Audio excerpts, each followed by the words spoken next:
এক জাদুর বনে থাকতো ছোট্ট লাল ড্রাগন চিপার টিকু। মাথায় সাদা ঝুঁটি, চোখ। টিকু, আজ পূর্ণিমার রাত। আজ রাতে আসবে ছায়া দানব। ছায়া দানব?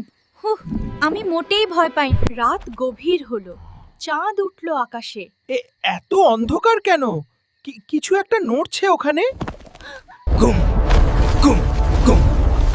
মাটি কাঁপছে। আমি আসছি। এই বনের সব আলো আমি গিলে খাবো। দানবটা এগিয়ে যাচ্ছে পিপি খরগোশের বাড়ির দিকে। না, পিপি ঘুমাচ্ছে, ও জানেই না আমাকে কিছু একটা করতে হবে।